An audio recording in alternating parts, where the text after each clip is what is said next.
To wear one or not.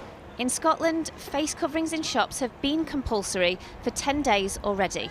For England shoppers, though, it's still their choice, but only for a few more hours. The advice is getting clearer and clearer that they can be of benefit, so we're saying to people, wear them in shops and wear them on public transport. Some clarity today, clearing up weeks of confusion after cabinet splits over face coverings were splashed across the front of newspapers. Whether it was confusing in the past or not, all very well, but follow the government's advice would be my message to the public. From midnight, face masks will have to be worn in shops, supermarkets, shopping centres and transport hubs. Refusing to wear a mask when you should could land you with a £100 fine. The rules will not apply to children under 11 and people with certain disabilities or health conditions.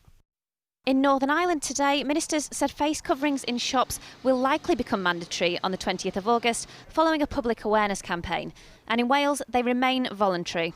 When it comes to enforcement in England, though, the police will only get involved if there's a confrontation, so responsibility will fall on the retailers. So after the new rules come in at midnight tonight, if I go into a cafe like this one to buy something to take away, I have to put my mask on. But if I come over here to sit down to eat, I can take it off. And it's up to the cafe owner and other business owners to decide how to enforce these rules. Having the rules announced last minute with less than 24 hours to go doesn't help anybody. We can't afford any mixed messaging at this point in time. We have one chance to get it right. And my other plea would be to work with the trade. And getting customers to feel safe enough in their masks to get out and spend again is something the government wants as well. But will people go along with it? Oh, I hate it. Do you hate it? Yeah. Are you happy to do it? I'll do it, yeah, just put this up like that. I mean, if it helps to stop the spread, then fair enough. I think that's okay. I think, if that's the decision that's been taken, and as long as it's based on evidence, then I don't have an issue with it. Apart from the fact I have breathing problems, I just don't think it's right. We should have a choice. For those who are exempt, though, because of disabilities, they fear public hostility. We've actually come across disabled people who've either said they're not leaving the house, which is just terrible, or they're literally preparing for conflict, so they want to carry around a card that says they're exempt. Another step out of lockdown, another nudge towards normality. And the government hopes this small piece of fabric will provide the big boost the country needs. Well, I'm joined now by Devi Sridhar, who's Professor of Global Public Health at Edinburgh University and since April has been an advisor to the Scottish Government. We're trying to work out how different things really have been between England and Scotland. Here we have the government and Matt Hancock constantly saying it's basically the same, just a little bit of difference in timing. And the Scottish Government saying, well, things are actually more profoundly different than that. If you go back to the beginning of this pandemic, were they basically making the same mistakes?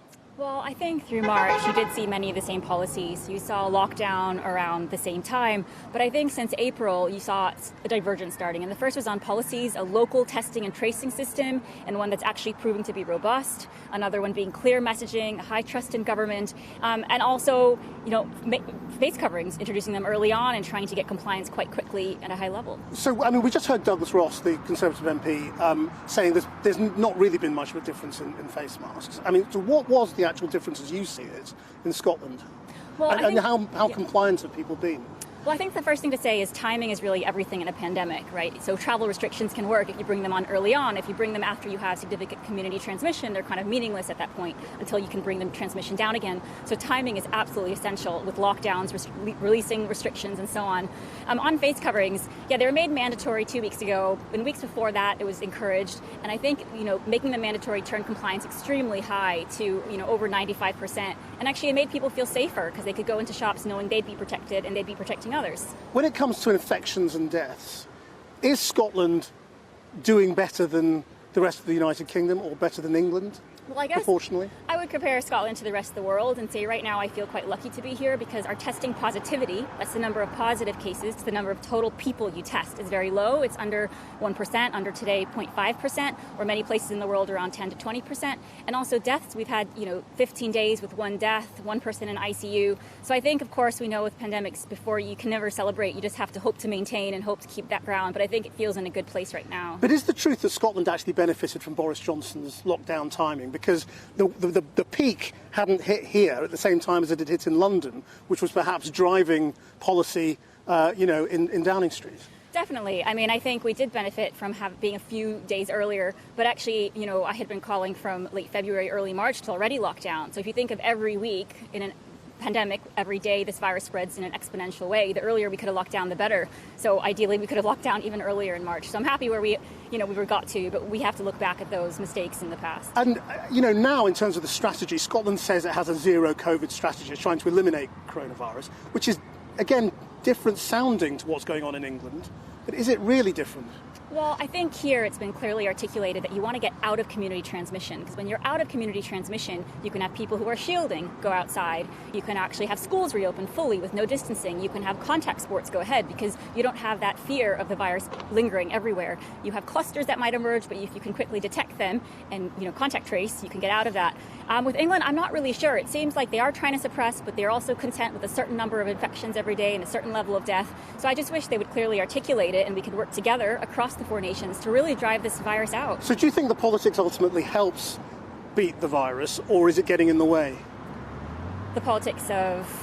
Well, Boris Johnson being in Scotland, worrying about independence, all of that kind of stuff. I didn't even notice today. Is it an obstacle to combating the virus, or does it actually help? Because it sharpens people up? I mean, the real lesson, I think, from this across the world is the places that let public health lead, that treat this as a public health disaster, that had to be handled, have done better.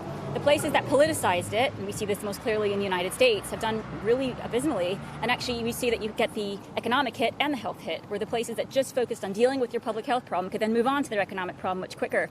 And so I feel like, we have to get back to core principles of public health and then, hopefully get out of the politics and the egos and the leadership out of it. David Streeter, thank you very much indeed.